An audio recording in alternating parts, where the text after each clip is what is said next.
విరూపాక్షని కలిసేందుకు బైరెడ్డి సిద్ధార్థ వచ్చారు sir. ములాఖాతులో MLA గారు ఏమన్నారు, ఏం చెప్పారు?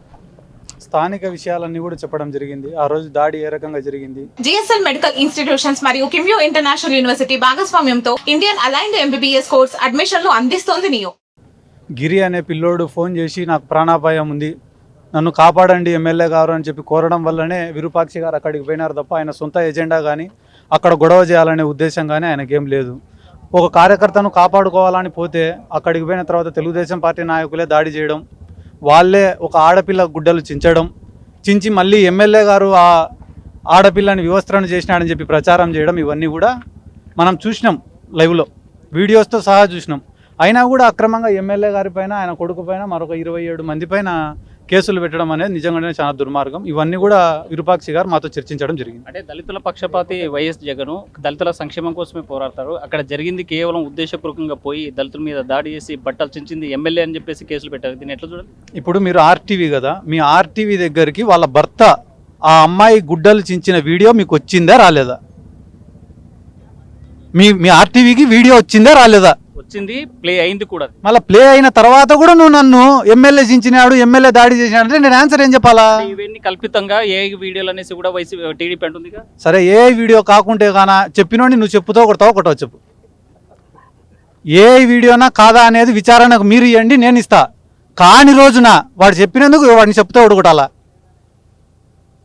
కొన్నెన్న ఉండాలి కదన్న విలువలు. మీడియా ప్రతినిధులుగా సమాజంలో రాజకీయ నాయకులకు, పోలీసు వాళ్లకు, జ్యుడిషియరీకు, మీడియా వాళ్లకు ఎంత బాధ్యత ఉంటుంది. ఇంత బాధ్యతలో కళ్ళకు కనపడని అబద్ధం చెప్తే ఒప్పుకుందాం.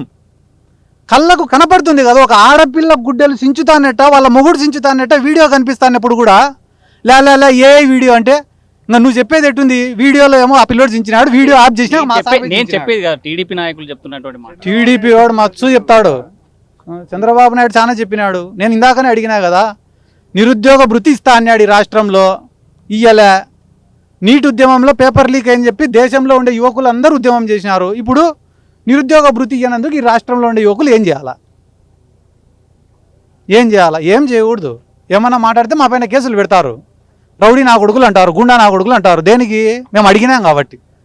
అదే అడగకుండా మేము కూడా మీడియా పెట్టి లోకేష్ ఏం గ్లామర్ ఉన్నాడు, ఇంతకుముందు లావున్నాడు, ఇప్పుడు సన్నగా అయినాడు, జిమ్ చేస్తున్నాడు, అందంగా ఉన్నాడు, ఇవన్నీ అంటే కానీ సిద్ధార్థ రెడ్డి గారు మంచోడు, అంతే కదా. టీడీపీ వానికి అనుకూలంగా నేను మాట్లాడాలనా, నిజం మాట్లాడాలనా, ఇది నేను అడిగేది. అంటే కక్ష రాజకీయాలకి, రౌడీ రాజకీయాలకి ఫ్యాక్టరీ లాంటిది వైసీపీ అని చెప్పేసి చంద్రబాబు. అదే అట స్టోరీ అల్లి మళ్ళీ ఓట్లు అడుగుదాం అనుకుంటున్నారు. వాళ్ళకి తెలియదు ఏమరా అంటే ఒక ఎలక్షన్ ఒక స్టోరీ పనిచేస్తుంది, ప్రతి ఎలక్షన్కి ఒకటే స్టోరీ పనిచేయదు. బాహుబలి ఒకసారి చూస్తావు, మహా నచ్చితే 2 సార్లు చూస్తావు. ఈయన దరిద్రానికి 3 సార్లు చూసినారు చంద్రబాబు నాయుడు. ఇది బాహుబలి 2 అలా ఉంటుంది. ఈయనకి 3-4 సార్లు చూసినారు, ఇంక చూడరు, అయిపోయింది. ఇప్పుడు నేను మోడీ గారిని రిక్వెస్ట్ చేస్తానా, సార్ మీకు వ్యతిరేకంగా గాలి వీస్తానేటుంది, చంద్రబాబు ఎప్పుడు వదులుతాడో నాకు తెలీదు, కొంచెం గట్టి పట్టుకొని.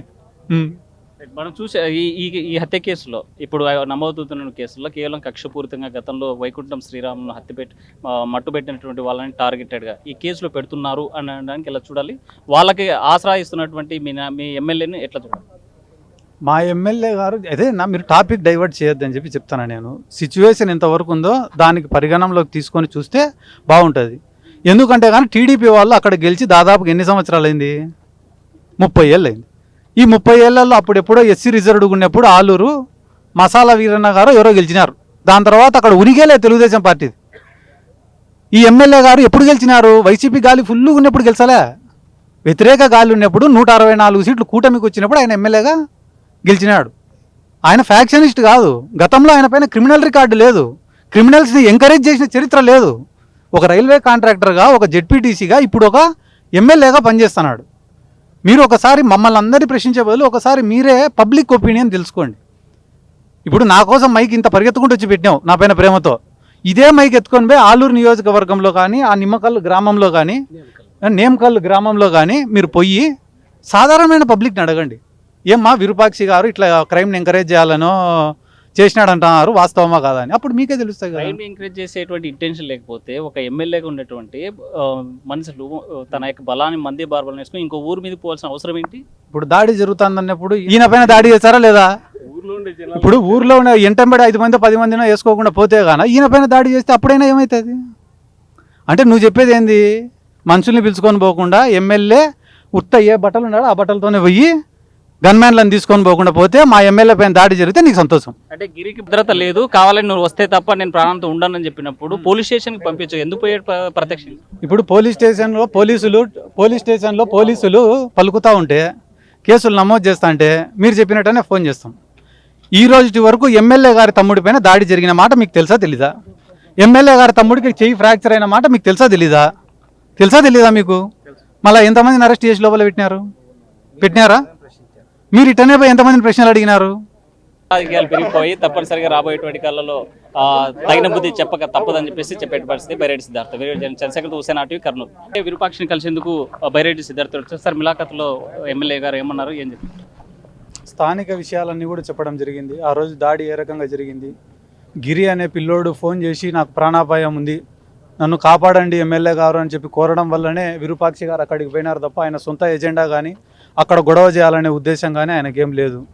ఒక కార్యకర్తను కాపాడుకోవాలని పోతే అక్కడికి పోయిన తర్వాత తెలుగుదేశం పార్టీ నాయకులే దాడి చేయడం, వాళ్ళే ఒక ఆడపిల్ల గుడ్డలు చించి మళ్ళీ ఎమ్మెల్యే గారు ఆ ఆడపిల్లని వివస్త్రను చేసినాడని చెప్పి ప్రచారం చేయడం, ఇవన్నీ కూడా మనం చూసినాం, లైవ్లో వీడియోస్తో సహా చూసినాం. అయినా కూడా అక్రమంగా ఎమ్మెల్యే గారి పైన, ఆయన కొడుకు పైన, మరొక 27 మంది పైన కేసులు పెట్టడం అనేది నిజంగానే చాలా దుర్మార్గం. ఇవన్నీ కూడా విరూపాక్షి గారు మాతో చర్చించడం జరిగింది. అంటే దళితుల పక్షపాతి వైఎస్ జగన్ దళితుల సంక్షేమం కోసమే పోరాడతారు, అక్కడ జరిగింది కేవలం ఉద్దేశపూర్వకంగా పోయి దళితుల మీద దాడి చేసి బట్టలు చించింది ఎమ్మెల్యే అని చెప్పేసి కేసులు పెట్టారు. దీన్ని ఎట్లా చూడాలి? ఇప్పుడు మీరు ఆర్టీవీ కదా, మీ ఆర్టీవీ దగ్గరికి వాళ్ళ భర్త ఆ అమ్మాయి గుడ్డలు చించిన వీడియో మీకు వచ్చిందా రాలేదా? మీ ఆర్టీవీకి వీడియో వచ్చిందా రాలేదా? వచ్చింది, ప్లే అయింది కూడా. మళ్ళీ ప్లే అయిన తర్వాత కూడా నువ్వు నన్ను ఎమ్మెల్యే చించినాడు, ఎమ్మెల్యే దాడి చేసినాడు అంటే నేను ఆన్సర్ ఏం చెప్పాలా? ఇవన్నీ కల్పితంగా ఏ వీడియోలు అనేసి కూడా టీడీపీ అంటుంది. సరే, ఏ వీడియో కాకుంటే కానా చెప్పినోడి నువ్వు చెప్పుతో కొడతావు చెప్పు. ఏ వీడియోనా కాదా అనేది విచారణకు మీరు ఇవ్వండి, నేను ఇస్తా. కాని రోజున వాడు చెప్పినందుకు వాడిని చెప్తూ కొడుకోటాలా? కొన్నెన్న ఉండాలి కదన్నా విలువలు. మీడియా ప్రతినిధులుగా సమాజంలో రాజకీయ నాయకులకు, పోలీసు వాళ్లకు, జ్యుడిషియరీకి, మీడియా వాళ్లకు ఎంత బాధ్యత ఉంటుంది. ఇంత బాధ్యతలో కళ్ళకు కనపడని అబద్ధం చెప్తే ఒప్పుకుందాం. కళ్ళకు కనపడుతుంది కదా, ఒక ఆడపిల్ల గుడ్డలు చించుతానట్ట, వాళ్ళ మొగుడు చించుతానట్ట వీడియో కనిపిస్తానప్పుడు కూడా లే ఏ వీడియో అంటే ఇంకా నువ్వు చెప్పేది ఎట్టుంది? వీడియోలో ఏమో ఆ పిల్లోడు చించినాడు, వీడియో ఆఫ్ చేసినా నేను చెప్పేది కదా, టీడీపీ నాయకులు చెప్తున్నటువంటి మాట. టీడీపీ వాడు మచ్చు చెప్తాడు, చంద్రబాబు నాయుడు చాలా చెప్పినాడు. నేను ఇందాకనే అడిగినా కదా, నిరుద్యోగ భృతి ఇస్తా అన్నాడు ఈ రాష్ట్రంలో, ఇయ్యలే. నీట్ ఉద్యమంలో పేపర్ లీక్ అని చెప్పి దేశంలో ఉండే యువకులు అందరూ ఉద్యమం చేసినారు. ఇప్పుడు నిరుద్యోగ భృతి ఇయ్యనందుకు ఈ రాష్ట్రంలో ఉండే యువకులు ఏం చేయాలా? ఏం చేయకూడదు. ఏమన్నా మాట్లాడితే మా పైన కేసులు పెడతారు, రౌడీ నా కొడుకులు అంటారు, గుండా నా కొడుకులు అంటారు. దేనికి? మేము అడిగినాం కాబట్టి. అదే అడగకుండా మేము కూడా మీడియా పెట్టి లోకేష్ ఏం గ్లామర్ ఉన్నాడు, ఇంతకుముందు లావు ఉండే ఇప్పుడు సన్నగా అయినాడు, జిమ్ చేస్తున్నాడు, అందంగా ఉన్నాడు, ఇవన్నీ అంటే కానీ సిద్ధార్థ రెడ్డి గారు మంచోడు, అంతే కదా. టీడీపీ వానికి అనుకూలంగా నేను మాట్లాడాలనా, నిజం మాట్లాడాలనా, ఇది నేను అడిగేది. అంటే కక్ష రాజకీయాలకి, రౌడీ రాజకీయాలకి ఫ్యాక్టరీ లాంటిది వైసీపీ అని చెప్పేసి చంద్రబాబు. అదే అట స్టోరీ అల్లి మళ్ళీ ఓట్లు అడుగుదాం అనుకుంటున్నారు. వాళ్ళకి తెలియదు ఏమరా అంటే ఒక ఎలక్షన్ ఒక స్టోరీ పనిచేస్తుంది, ప్రతి ఎలక్షన్కి ఒకటే స్టోరీ పనిచేయదు. బాహుబలి ఒకసారి చూస్తావు, మహా నచ్చితే 2 సార్లు చూస్తావు. ఈయన దరిద్రానికి 3 సార్లు చూసినారు చంద్రబాబు నాయుడు. అంటే ఇది బాహుబలి 2 అలా ఉంటుంది. ఈయనకి 3-4 సార్లు చూసినారు, ఇంక చూడరు అయిపోయింది. ఇప్పుడు నేను మోడీ గారిని రిక్వెస్ట్ చేస్తానా, సార్ మీకు వ్యతిరేకంగా గాలి వీస్తానేటుంది, చంద్రబాబు ఎప్పుడు వదులుతాడో నాకు తెలీదు, కొంచెం గట్టి పట్టుకొని. మనం చూసే ఈ హత్య కేసులో ఇప్పుడు నమోదవుతున్న కేసులో కేవలం కక్షపూరితంగా గతంలో వైకుంఠం శ్రీరామును మట్టుబెట్టినటువంటి వాళ్ళని టార్గెటెడ్గా ఈ కేసులో పెడుతున్నారు అనడానికి ఎలా చూడాలి? వాళ్ళకి ఆసరా ఇస్తున్నటువంటి మీ ఎమ్మెల్యేని ఎట్లా చూడాలి? మా ఎమ్మెల్యే గారు అదే మీరు టాపిక్ డైవర్ట్ చేయొద్దని చెప్పి చెప్తాను నేను. సిచ్యువేషన్ ఎంతవరకు ఉందో దానికి పరిగణంలోకి తీసుకొని చూస్తే బాగుంటుంది. ఎందుకంటే కానీ టీడీపీ వాళ్ళు అక్కడ గెలిచి దాదాపుగా ఎన్ని సంవత్సరాలు అయింది? 30 ఏళ్ళు అయింది. ఈ 30 ఏళ్లలో అప్పుడెప్పుడో ఎస్సీ రిజర్వ్డ్ ఉన్నప్పుడు ఆలూరు మసాలా వీరన్న గారు ఎవరో గెలిచినారు. దాని తర్వాత అక్కడ ఉనిగేలే తెలుగుదేశం పార్టీది. ఈ ఎమ్మెల్యే గారు ఎప్పుడు గెలిచినారు? వైసీపీ గాలి ఫుల్ ఉన్నప్పుడు గెలిచలే, వ్యతిరేక గాలి ఉన్నప్పుడు 164 సీట్లు కూటమికి వచ్చినప్పుడు ఆయన ఎమ్మెల్యేగా గెలిచినాడు. ఆయన ఫ్యాక్షనిస్ట్ కాదు, గతంలో ఆయన పైన క్రిమినల్ రికార్డు లేదు, క్రిమినల్స్ని ఎంకరేజ్ చేసిన చరిత్ర లేదు. ఒక రైల్వే కాంట్రాక్టర్గా, ఒక జెడ్పీటీసీగా, ఇప్పుడు ఒక ఎమ్మెల్యేగా పనిచేస్తున్నాడు. మీరు ఒకసారి మమ్మల్ని అందరినీ ప్రశ్నించే బదులు ఒకసారి మీరే పబ్లిక్ ఒపీనియన్ తెలుసుకోండి. ఇప్పుడు నా కోసం మైక్ ఇంత పరిగెత్తుకుంటూ వచ్చి పెట్టినావు నా పైన ప్రేమతో. ఇదే మైక్ ఎత్తుకొని పోయి ఆలూరు నియోజకవర్గంలో కానీ ఆ నిమ్మకల్లు గ్రామంలో కానీ నేమకల్లు గ్రామంలో కానీ మీరు పోయి సాధారణమైన పబ్లిక్ని అడగండి, ఏమ్మా విరూపాక్షి గారు ఇట్లా క్రైమ్ని ఎంకరేజ్ చేయాలనో చేసినాడంటున్నారు, వాస్తవమా కాదా అని. అప్పుడు మీకే తెలుస్తాయి కదా. క్రైమ్ ఎంకరేజ్ చేసేటువంటి ఇంటెన్షన్ లేకపోతే ఒక ఎమ్మెల్యేగా ఉన్నటువంటి మనుషులు తన యొక్క బలాన్ని మంది బార్బలం వేసుకుని ఇంకో ఊరు మీద పోవాల్సిన అవసరం ఏంటి? ఇప్పుడు దాడి జరుగుతుందన్నప్పుడు ఈయన పైన దాడి చేశారా లేదా? ఇప్పుడు ఊర్లో ఉన్న ఎంటంబడి 5 మంది 10 మందినో వేసుకోకుండా పోతే గాన ఈయన పైన దాడి చేస్తే అప్పుడైనా ఏమవుతుంది? అంటే నువ్వు చెప్పేది ఏంది? మనుషుల్ని పిలుచుకొని పోకుండా ఎమ్మెల్యే ఉత్త ఏ బట్టలు ఉన్నాడో ఆ బట్టలతోనే పోయి గన్మ్యాన్లను తీసుకొని పోకుండా పోతే మా ఎమ్మెల్యే పైన దాడి జరిగితే నీకు సంతోషం. అంటే గిరికి భద్రత లేదు, కావాలని నువ్వు వస్తే తప్ప నేను ప్రాణంతో ఉండనని చెప్పినప్పుడు పోలీస్ స్టేషన్కి పంపించు, ఎందుకు పోయాడు ప్రత్యక్షం? ఇప్పుడు పోలీస్ స్టేషన్లో పోలీసులు పలుకుతూ ఉంటే కేసులు నమోదు చేస్తా అంటే మీరు చెప్పినట్టనే ఫోన్ చేస్తాం. ఈ రోజు వరకు ఎమ్మెల్యే గారి తమ్ముడి పైన దాడి జరిగిన మాట మీకు తెలుసా తెలీదా? ఎమ్మెల్యే గారి తమ్ముడికి చెయ్యి ఫ్రాక్చర్ అయిన మాట మీకు తెలుసా తెలీదా మీకు? మళ్ళీ ఎంతమందిని అరెస్ట్ చేసి లోపల పెట్టినారా? మీరు ఇట్టనే పోయి ఎంతమందిని ప్రశ్నలు అడిగినారు? రాజకీయాలు పెరిగిపోయి తప్పనిసరిగా రాబోయేటువంటి కాలంలో తగిన బుద్ధి చెప్పక తప్పదని చెప్పేసి చెప్పే పరిస్థితి. బైరెడ్డి సిద్ధార్థ, చంద్రశేఖర్, హుసేన్ ఆర్టీవీ, కర్నూలు.